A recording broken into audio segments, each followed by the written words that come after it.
Broadway's big return has a date, when theaters can reopen, and how you can land a ticket to your first show back in just a matter of hours. After the showers stop coming down, the winds are picking up, bringing much cooler air. What to expect by morning. From Broadway to bread, the pandemic pivot that's paying off for a Grammy-winning actor. This is News 4 Now for May 5th. Happy Cinco de Mayo. I'm Adam Cooperstein. The doors along the Great White Way won't be opening for months, but we at least now know when it's coming back and how soon we can buy tickets to a show again. Governor Cuomo has just announced that starting tomorrow, you can purchase tickets to a Broadway show, and theaters will be allowed to reopen at full capacity, selling 100% of tickets starting September 14th. But theaters, audiences, workers will have to adhere to whatever the state guidance is for COVID at the time, so maybe that'll involve masks or other measures. It really depends on the spread of the virus. The state says that Broadway supports nearly 97,000 local jobs and contributes about $15 billion to the New York economy every year, and it's been completely closed, dark, since March of 2020. And now big news from the CDC about what's known as the New York City COVID variant. A new report says the variant does not appear to cause more severe disease than other versions of the virus. It's great news. The New York City variant also doesn't appear to increase the risk of reinfection. The variant, called B.1.526, first appeared in November of 2020 in Washington Heights, and it spread quickly. It accounted for 40% of all city cases by early April. And for months, the city warned it was too soon to tell whether the new variant was more dangerous, like the South Africa or Brazil variant. So this is really good news. The report also now appears to put some of those fears to rest. Well, maybe he thought he could get away with it, but he got caught on camera. And now police are trying to track this man down. This surveillance video clearly shows the face of the man who police say ambushed a woman Sunday as she got off an L train at the First Avenue station near STUYTOWN. You see him punch her in the head, knock her down, and then take off with her bag. Just caught me off guard because it was from behind, and it was during the daytime. It's an appalling incident. That's my home station. It's 2 blocks from my house. It's the station I use almost every day. The victim did not want to show her face on camera. She told us the head injuries will require an MRI, and she hopes her attacker gets captured before he strikes again. Witnesses say an awning likely saved the 3-year-old's life after he fell 5 stories from a window in his Bronx apartment. The surveillance video is tough to watch. We are leaving out that moment of impact. But the family says Jose has Down syndrome, and they didn't notice he went missing. They say he pushed a piece of cardboard separating the air conditioner from the window, and that's when he fell, hitting an awning on the way down. You know, it's kind of hard to look at, something like that happening. But then it was, it's a miracle the child is still alive, and it could have been worse. Jose will spend a month in the hospital to treat a broken leg. Police say they won't file any charges because it was an accident.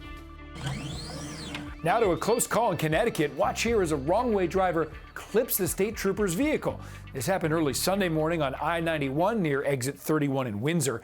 One officer was treated for minor injuries. The 31-year-old driver, Latifa Roldan, was arrested and charged with DUI and reckless endangerment. New York City public school kids can officially say goodbye to snow days. Yep, the Department of Education released its school calendar for next year, and it's a big change here. Students will be required to attend virtual remote school on any snow day. Also new, Election Day is a remote learning day for students, and the first day of school a little later this year, September 13th. New York-based Sotheby's is now accepting cryptocurrency as a form of payment at an upcoming auction. This is Banksy's famous painting called Love is in the Air. Sotheby's says you can bid on it using Bitcoin or Ethereum, 2 of the top crypto companies out there. It marks the first time ever a leading auction house has accepted the 2 cryptocurrencies for a physical artwork. This man richer than Nina's daddy. Tiger Woods and I on the links, and he's my caddy.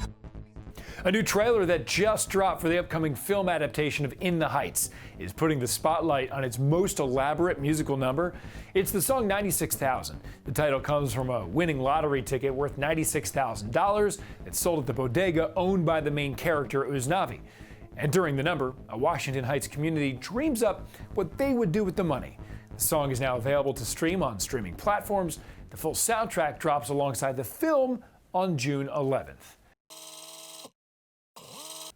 It's another wet day out there, but the rain will move out tonight. And Maria, looks like the chill is back. It is another day of showers, even a few thunderstorms, but we're finally going to break that stormy pattern after a few more showers to get through this evening. And then that should be just about it. Mostly cloudy through 8 o'clock. Some of the cloudiness begins to break up by later on tonight. Temperatures dropping into the 50s, and by midnight, really beginning to see the skies clear. So it's going to be clear, but also chilly. Temperatures back down into the 40s. It's been a while since we've had widespread 40s, even some upper 30s to the north and west. With that chill, we add in the winds. Yes, as we go through this evening and overnight, winds turn to the north and west. They'll be in that 10 to 20 mile per hour range, and at times gustier heading into tomorrow afternoon. So while temperatures in the 40s, even winds around 20 miles per hour, there is going to be a bit of a wind chill, but we get the payoff with a lot of sunshine.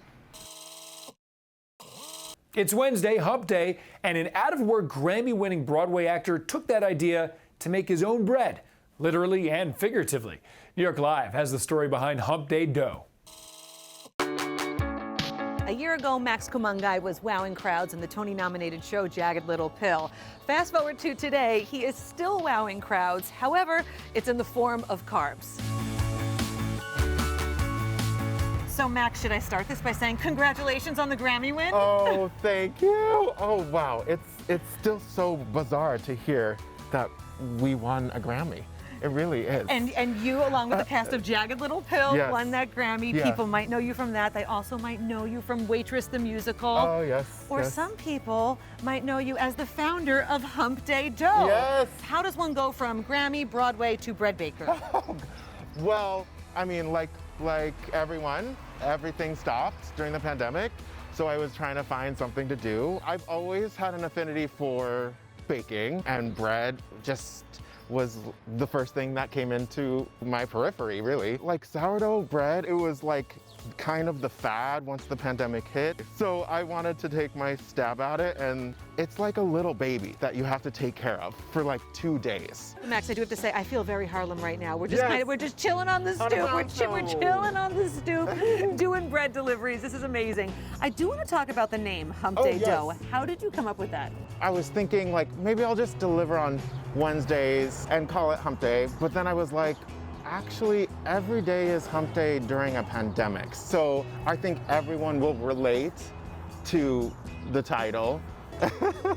But it is giving me a sense of purpose right now. If you could give a message to the theater community and to theater fans out there, what would you say? I would say we are going to be back. We just need patience, really, like this dough. We're going to come back even stronger than we were before, I feel. And better fed. And better fed. Thanks to Hump Day Dough. Hi now. Losing a wedding ring is tough enough, but now imagine accidentally tossing it in the trash with your engagement ring and your wallet. That's what happened to a woman in New Jersey. Both wound up at a landfill, and believe it or not, she got all of it back. News 4's Ted Greenberg has the amazing quest to find lost treasure in heaps of trash. Right here in this same can. She can laugh about it now, but you can imagine the panic that set in Friday morning when Ruth Watson Utley realized her wedding and engagement rings had been put in the trash and hauled away. You can't replace that. The Vineland woman says her 10-year-old son accidentally threw away her wallet containing the rings. The wallet at the time was inside a grocery bag with some other belongings. I immediately called the trash company. Word quickly got to crews from the Atlantic County Utilities Authority, which picks up garbage here. The load of trash still inside a truck. I was like, all right, we got to go to the dump it. So they did just that at the local landfill. We were taking stuff and putting it to the side. For an hour and a half, Giovanni Quillis, Ramon Nazario, Paul Diola, and Alfredo Perez dug through about 10 tons of trash. It was like a needle in a haystack. Then finally found Ruth's mistakenly discarded treasures in the heap of garbage. It was very overwhelming, and at the end, I was happy because I did a good deed for somebody that was looking for something valuable. They did a great job. They did a phenomenal job. The guys say it's a good thing she realized what had happened so quickly. A few hours later, and the outcome could have been a lot different. It would have been buried already, so it would have been impossible for us to find it. I tried to tip them multiple times and they wouldn't take it. If it was one of our wives, I would want somebody else to help them as well. Ruth says she now has a new level of respect for garbage collectors who in this case went above and beyond by digging through trash to find her treasure. Ted Greenberg, News 4, New York. Thank you so much for joining us. We'll see you right back here tomorrow.